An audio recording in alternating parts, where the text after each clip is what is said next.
So today I'm here in San Francisco, in California, with my good friend Guru.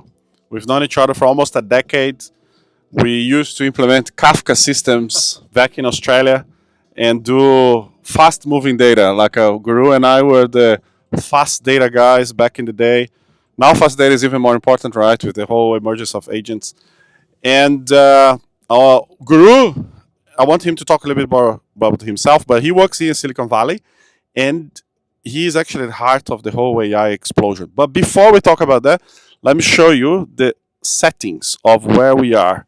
So here we go. This is a Waymo vehicle, and as you can see, Waymo is trying to negotiate an entry in an intersection here. There's people interrupting, and it's quite smart because it's going around. It perceived that the pedestrian were taking too long, and now it has found a way to come in and literally cut a corner, like, but in a very polite way. So it's quite smart. So this is Waymo. Well, let's go back here to my friend Guru.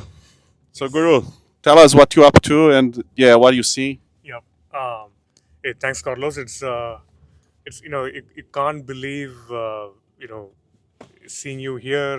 Sitting in Waymo 10 years ago. I don't think I imagined this moment. Um, but I should say thanks to you. Probably because of you in introducing me into Kafka that led me into here. Yeah, I think data is important. The past before AI, I think we spent a lot of time on big data analytics, fast data streaming, and whatnot. I used to have a FOMO for getting into that space, but now suddenly all of them feels legacy and old. Yeah. But yeah, we are in the heart of everything AI happening here, and I think yeah we can. I think the most important thing that I see is everyone talks about AGI, singularity, and whatnot, but I feel like all of those are going to happen through agents. Mm. That's probably is the key takeaway I can give to your audience is that it's not models, it's not the fancy AGI terminologies and stuff that's going to give you value. I think the value and fun is actually happening in agents. Right. They're small, they are extremely versatile, customizable. You can personalize them for yourself. I think that's where everyone should be focused on, Right. across industries, across people, across geos. There's so much you can do with it. Right. And this is a good point, right? When Guru talks about agents, he and I were having a conversation just before this chat here, and Guru is working for a company called Arcade, and I want Guru to talk a little bit more about it because my perspective, again, very light touch. That Guru did a demo a couple months ago to me, and I had just a few plays with it. I wouldn't claim like much, but was very impressive. I think the space they are playing. And Guru, maybe just explain to us a little bit more what Arcade does, but also specifically what problem it solves, right? Because Yeah. there's a lot of hype as well around the agentic world, which I think is good for us to demystify. But also, how do you create the glue, right, between agents, and how do you expose systems that are legacy to agents in a very safe way? And I think Guru and the team he works with, they're kind of figuring that out quite well. So tell us a little bit more and give some insights. Yes. Yeah, I think two broad themes that's happening right now in the market. That's where I'm so lucky and proud of being in Arcade for a couple of reasons. One is uh, models helped us generate text insights, but over time, just generating text is pretty boring Yeah. because you still have to copy them, paste them, and then convert them into actionable stuff. Yeah. So the next trend in the industry that's actively happening right now is how do you make these uh, enable these agents to take actions across systems, across databases to productivity systems to emails to whatnot. That's the trend, and that when agents can take action means you also need to make sure that it's secure. It doesn't go beyond the boundary that you draw for them. How do you help draw the boundary? How do you make it secure? That's what Arcade is focused on. What this really means is that you come to your office in the morning, you open your laptop, and there are like some 20 tabs in Chrome, across your email, calendar, Google Docs, and whatnot. And then you need to remember which tab to which tab you left, and then you need to process all of them. But now we don't do any of that. So in Arcade, we come in, we use our own tools, we dog food a lot. You can literally go to a chat and say, "Can you give me a morning briefing for the week or for the day?" Wow. And it processes all of your emails, your calendar for the week, and it runs through like a queries on the database across your customers' health, and it tells you what you need to focus on. Right. What are the next two big things you can do right now to make an impact? So Right. you can do all of those things across. Enterprises are doing that, and you can do it for your own as well. I'm right now influencing my wife to use this for school planning, Yeah. dance classes for my daughters and all that she struggles with.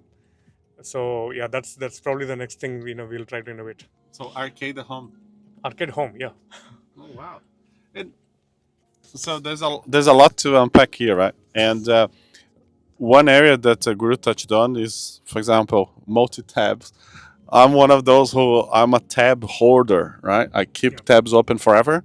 I actually maybe just as a side trivia, like in Google Chrome, you know what happens when you go over 99 tabs? I have not gone to that limit. So I found, and maybe they've changed now, but like is you get a smiley face. So they stop counting. Once you go over line 9, they're like, you nailed it. You hit the nirvana stage of tab management. So, hey, Guru, just on the point of what you're saying, right? Like you come in and you have a briefing, and you can have a brief for the week and all of that stuff. Uh, I remember when you showed me one thing that was very impressive. I found was authentication, right? Because for people building agentic systems out there, enterprises and people who might watch this video, right? One thing that I keep on saying is many layers for agents, but there's one layer which I call the policy layer, Yes. which is how you define policies, right?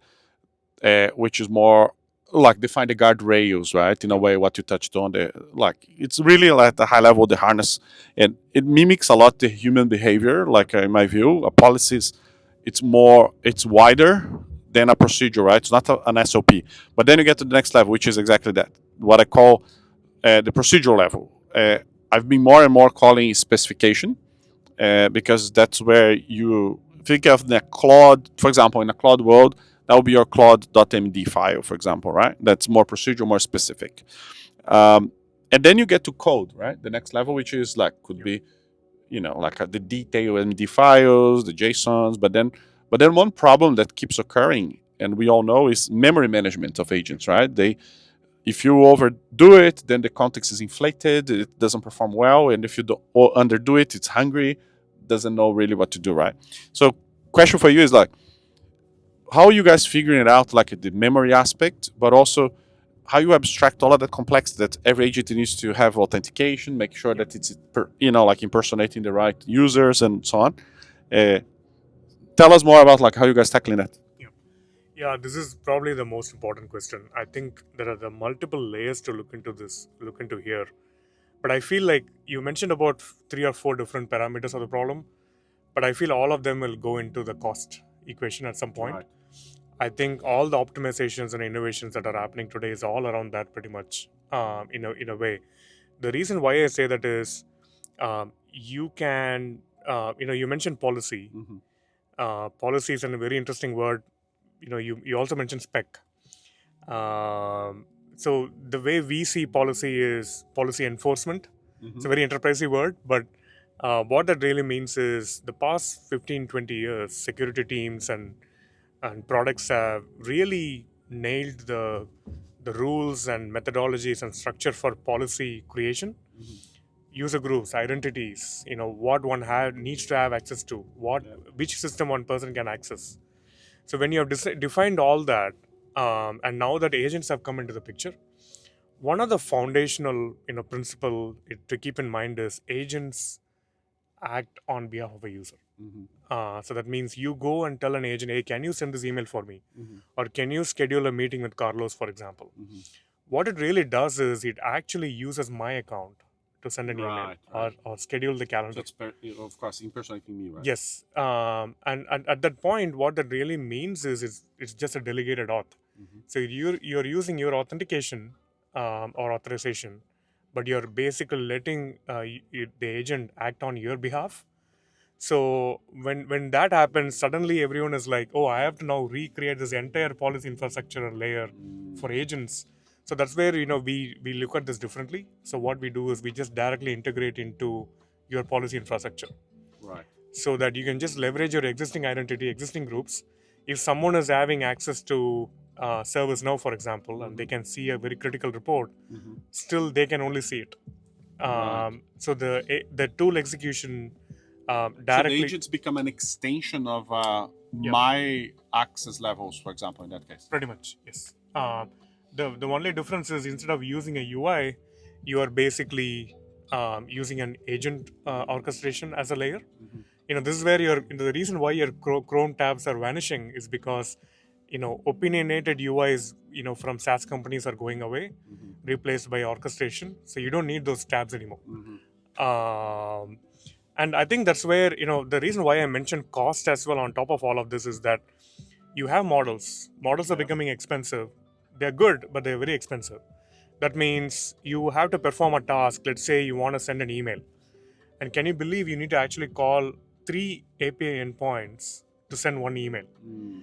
So then if you think about using something like Opus 4.6 to send an email, and you have to send 20 emails, means you're calling the model 60 times.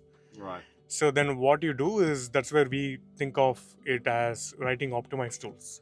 Right. So we have created like a send email tool that basically calls these 3 APIs underneath. Right. But then between the LLMs, you're still only going to do those 20 calls. So that's one way to optimize cost. Right. And then you mentioned spec. So now what you can do is the repetitive task you can write down in a spec and say that please don't think too hard. I have written everything down. Right. Just So follow this pattern. follow this pattern. So basically, you automate some at the tool level and you some at the spec level. So the orchestration becomes leaner and reusable and lighter. Right. So that's how you basically optimize the cost there. I think so. The path I would recommend is nail the integration, see what you can automate for yourself, then optimize the cost. And the way you optimize cost is one is you have to do it at the tool layer. The next is you have to do it at the agent orchestration layer. Right. Cost is a great topic, right? Because I was talking about yesterday, right? I was visiting NVIDIA with a client, and we are talking about. I said to them, right? I said, look, you need to start looking at tokens per kilowatt hour more as the metric, uh, because ultimately, like eventually now is a bit subsidized, right? The tokens, but eventually you pay full price, and you wanna know how much energy that's consumed as well, right? Especially if you wanna Yes. end up, let's say, a lot of people still doing, you know, they're hosting the models because they want to be able to really integrate deeply, right? Not Yep. everyone's going to be via an endpoint, like you touched on. So, do you have any thoughts in terms of like a or example of scenarios where you guys are working with a client or something on that cost layer? How are you optimizing? And also, if you don't mind, like expanding a little bit more upon the authentication, because you mentioned to me that one of the founders, I think, comes from Okta, right? So there's a bit of that security pedigree in what you guys doing. So I think these two topics are quite relevant, right? Like Yep. how you optimize costs and any scenarios and examples, and two, like what you guys doing that sort of authentication layer, right? To Yep. to to keep things safe but equally abstract away, so it's easy just to get going, right? Yeah. I think cost, I would say, always, how do you optimize the token cost? The way you optimize token cost is by reducing how much context you use in your Mm. in your calls, and the way you reduce the context size is basically by literally reducing the amount of data you're passing to the model. Mhm. The way you do that is by doing things by shorter prompts that will consume the amount of data that you need to send to the model is shorter. The more you narrow that down, that's how you basically handle the cost. But then it gets very tricky if you have to do that in an automated agent. Right. It's easy to manage that in a chat interface like Claude Desktop, for example. How do you do that in an automated agent? Is that's where the tools come in. So the problem with tools is that there is a lot of these. Everyone likes MCP. They try MCP, but then just they write this very light layer on top of APIs. But you know how the API responses are. They are huge, JSON blobs. And then if you don't have paginations and whatnot, it gets really big. So that's where what we do is we call have this concept called optimized tools. They are extremely optimized for LLMs. From cost reasons, performance reasons. What that means is, and also latency reasons. So what that means is, you don't handle with those API translations directly. The tool itself has multiple layers. So there is a bottommost layer that talks to the actual systems, but there are a lot of abstracted layers that are very fine tuned for your use case. If you want to send an email, don't go and figure out all the APIs involved, and orchestrate in the runtime. Instead, you pre-package those, and make it a very exclusive tool for that operation. So that's one of the ways to save cost. And obviously, there are so many patterns when it comes to optimization. So we kind of even published our patterns catalog based on the 8,000 different tools that we wrote. So you can use those patterns. It's all publicly available. You can even directly integrate that into your LLM and write better tools. So that's one approach for cost.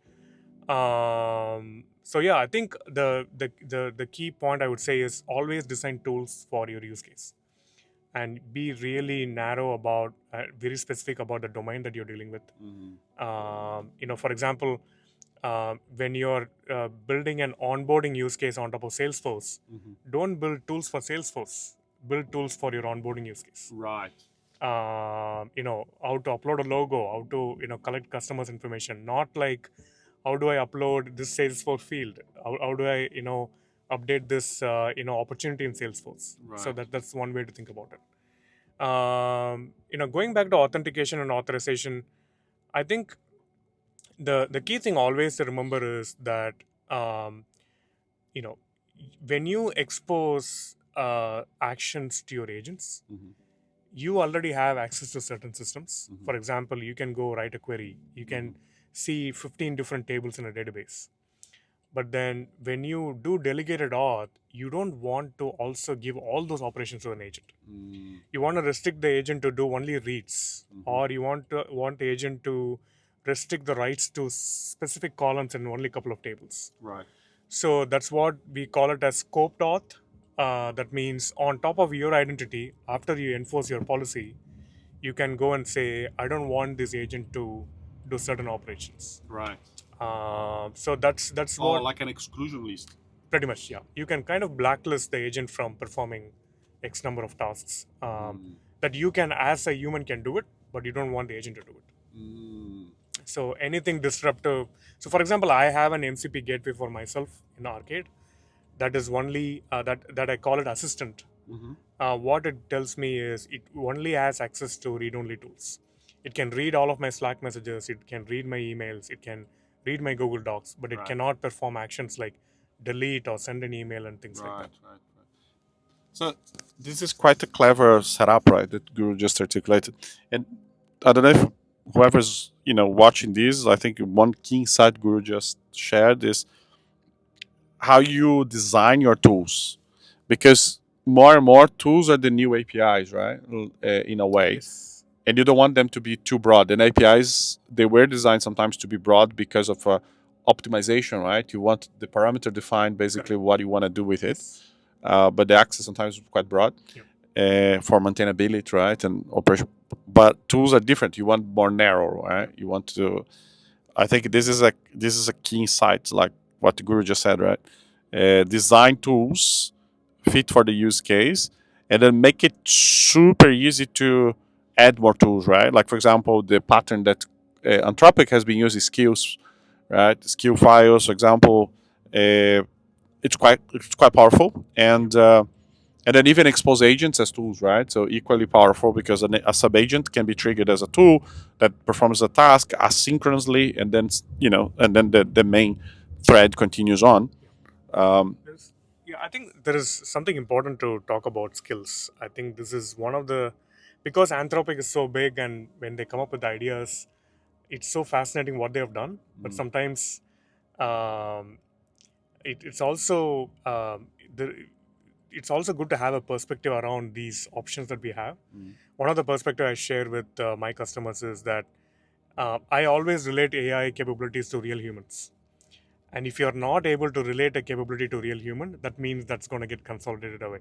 right. So of that, skills and tools are highly relevant. They highly match and match the human activity. Take a plumber. You call a plumber home because you have a broken pipe, Mm-hmm. and the plumber comes home. He is 15 years experienced, Mm-hmm. and that's the skill. That's experience. Yes. But then he comes home without a spanner, so you can't still do You anything can't with the solve skill. anything, right? So you Right. need a spanner, the real tool. So you need both. So that's one of the things to keep in mind about skills and tools.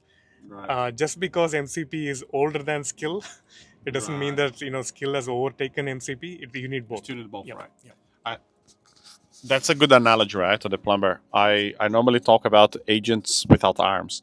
It's like Sure. they Yeah. they really struggle, right? Because they Yes. cannot interact in the physical world, Yep. or in that case, in the digital ecosystem, right? So you need to absolutely have both, right? Skills and tools to complete the ecosystem.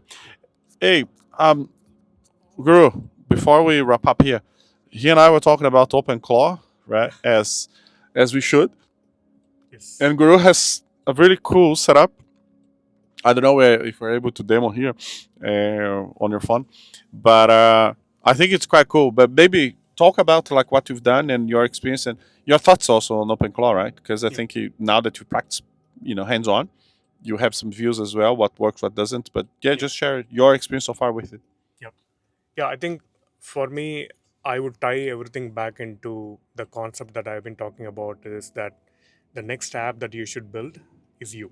Mm, Um, because there is so much noise and so much work to do.